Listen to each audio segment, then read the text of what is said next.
Praise the lord. ఈరోజు దేవుని యొక్క వాగ్దానం, ఆయన ఆజ్ఞాపింపగానే కార్యము స్థిరపరచబడిన.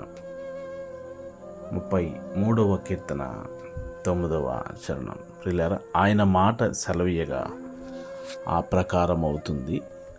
ఆయన ఆజ్ఞాపించగానే కార్యము స్థిరపరచబడుతుంది. దేవుడు వెలుగు కలుగునుగాకని పలికినప్పుడు వెలుగు కలిగింది. వెలుగు మంచిదైనట్టు ప్రభువు చూచాడు గనుక ఆయన ఆజ్ఞ ఎట్టి కార్యములనైనను స్థిరపరిచేది.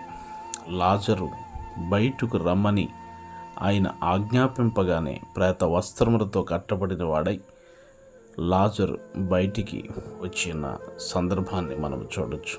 గనుక ఆయన మాటలో అంత శక్తి ఉన్నది. మీకు ప్రార్థించే దైవజనులు డేవిడ్ రాజు గారు, కాజా.